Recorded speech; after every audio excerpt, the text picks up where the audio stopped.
안녕하세요. 오늘은 우리가 알던 화려한 성장의 대명사였던 중국이 왜 지금 전례 없는 붕괴의 길로 들어서고 있는지, 그 적나라한 7가지 치명적인 신호들을 깊이 있게 분석해 보겠습니다. 과거 14억 인구와 세계의 공장이라는 수식어로 팽창하던 중국 경제의 심장부인 상하이에서 최근 상식적으로 이해하기 어려운 기이하고도 서늘한 현상들이 곳곳에서 목격되며 위기감을 고조시키고 있습니다. 예전에는 젊은이들로 발 디딜 틈조차 없었던 상하이의 핵심 노른자위 상권들이 이제는 사람들의 발길이 끊겨 완전히 풍경이 바뀌었으며, 이는 단순한 불경기를 넘어선 구조적 붕괴를 시사합니다. 월세가 우리 돈으로 무려 400만 원에 달하던 번화가의 가게들이 현재는 단돈 10만 원도 안 되는 헐값에 매물로 나오고 있지만, 그 가격에도 들어오려는 세입자가 전혀 없는 상태입니다. 상권의 무려 99%가 증발해버린 유령 도시의 풍경은 세계 GDP 2위라는 화려한 겉모습 뒤에 숨겨진 중국 경제의 진짜 민낯을 드러내며 거대한 댐에 치명적인 균열이 생겼음을 알립니다.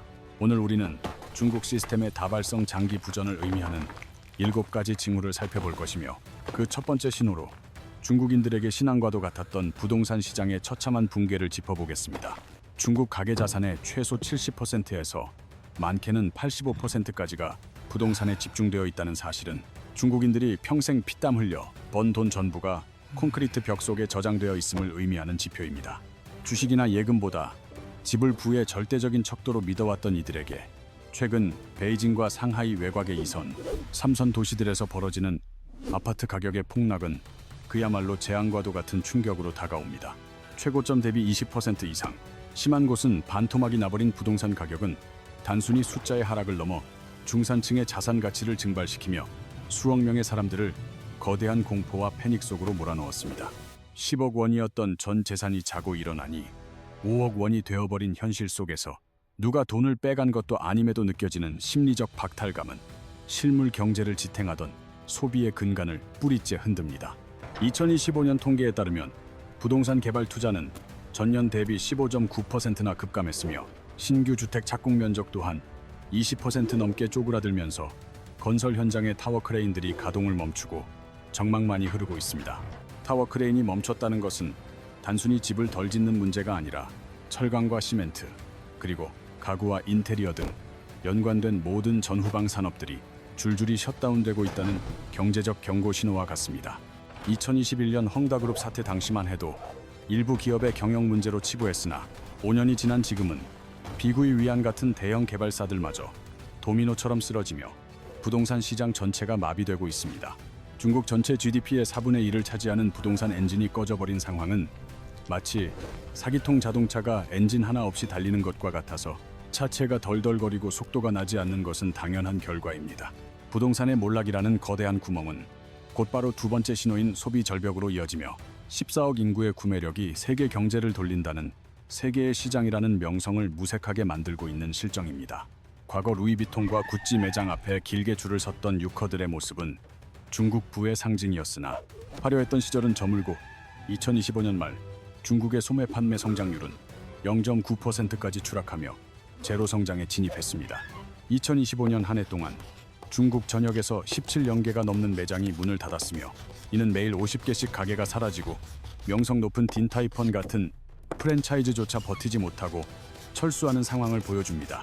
특히 충격적인 것은 2024년 중국 내 명품 판매량이 20% 가까이 곤두박질 친 것으로, 명품 브랜드들은 이제 지방 매장을 철수하고 대도시 위주로 방어선을 구축하며 생존을 도모하고 있는 형국입니다. 과거에는 명품 가방이 성공의 상징이었으나 이제는 이를 중고장터에 팔아 당장의 생활비를 마련해야 하는 처지가 되었으며, 이러한 소비의 동결은 자산가치 하락에 따른 역자산 효과 때문입니다. 내 집값이 반토막 난 상황에서 명품을 사거나 외식을 즐길 여유가 사라진 14억 인구의 공포는 돈이 없어서가 아니라 미래가 보이지 않아 지갑을 굳게 닫아버리는 최악의 시나리오를 만들었습니다.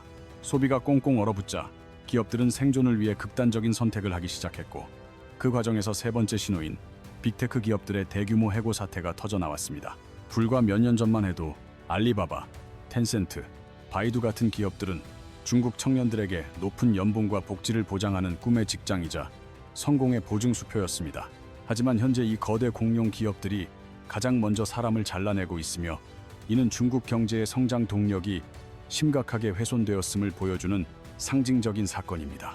전자상거래의 상징인 알리바바는 지난 2년 사이에만 무려 10만 명에 달하는 인력을 감축했으며 이는 웬만한 중소도시 인구가 직장을 잃은 것과 같습니다. 검색 엔진의 제왕 바이두의 상황은 더 처참하여 2025년 말 전 부서에서 최소 10%에서 최대 40%까지 인력을 줄이는 피도 눈물도 없는 칼바람이 불었습니다.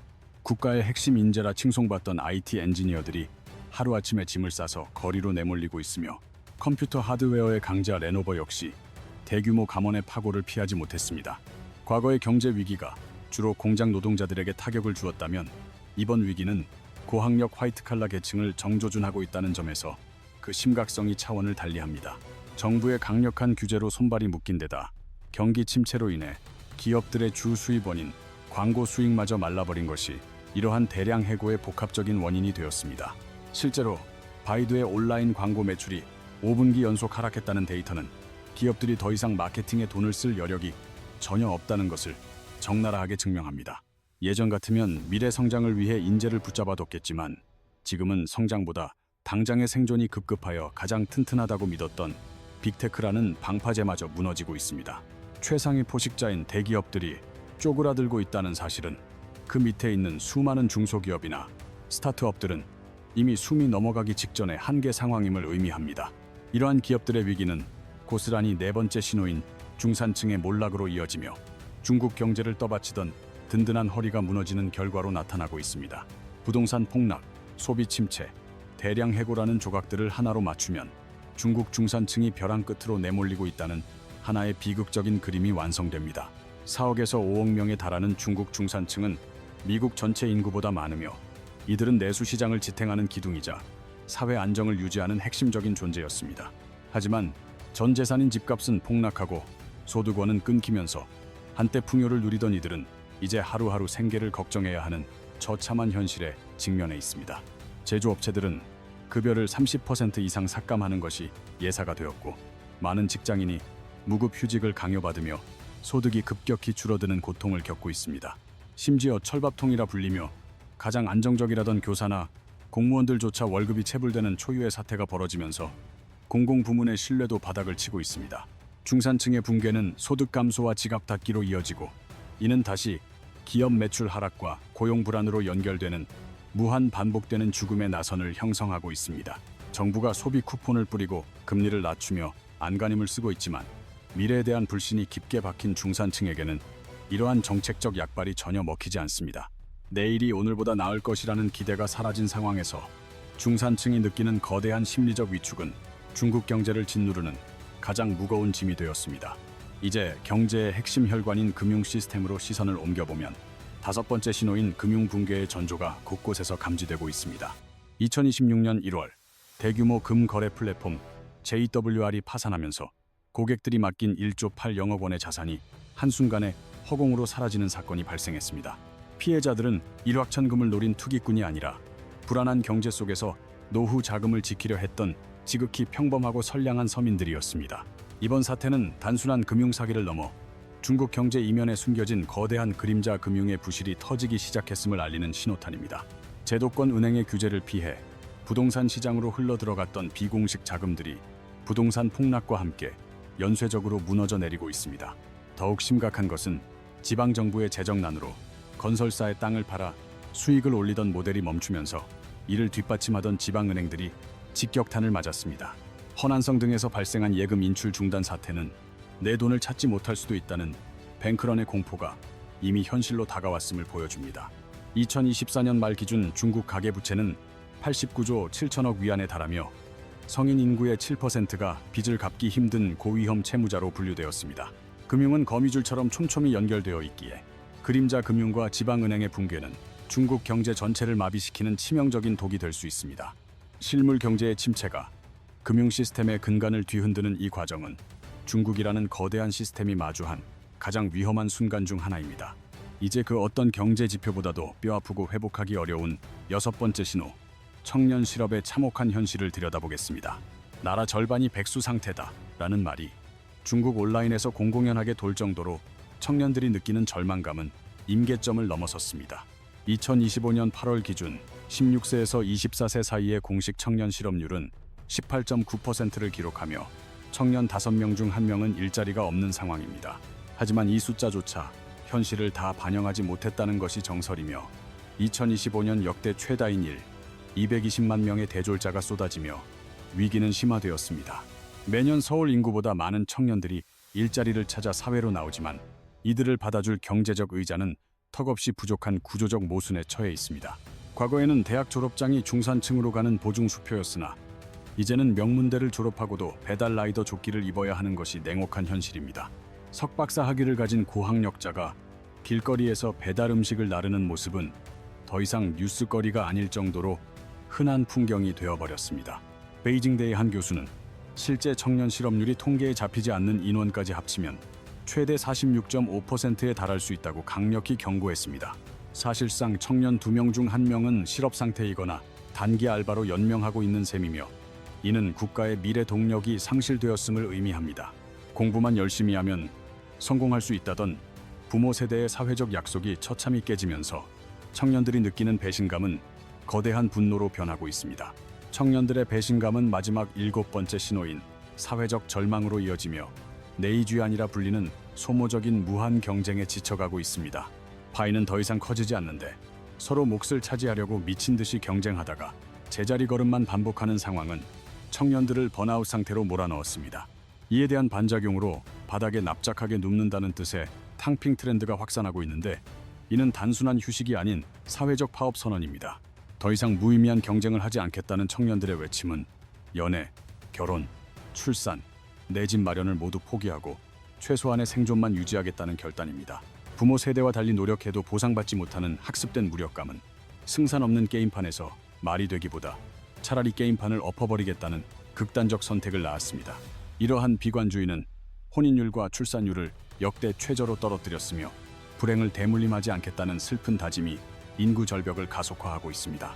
중국 공산당이 가장 두려워하는 것은 자유는 유보하더라도 배는 부르게 해주겠다는 통치 계약이 경제 침체로 인해 근본적으로 깨져버린 상황입니다.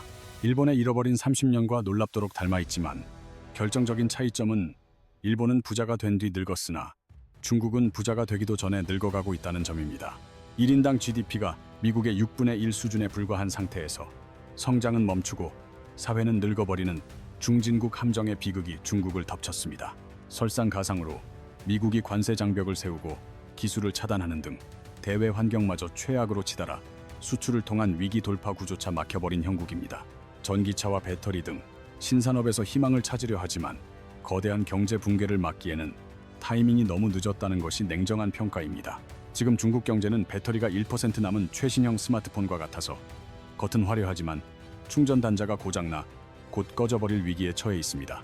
부동산 붕괴부터 사회적 절망까지 이 7가지 신호는 서로 따로 노는 것이 아니라 꼬리에 꼬리를 물고 터지는 다발성 장기 부전 상태입니다.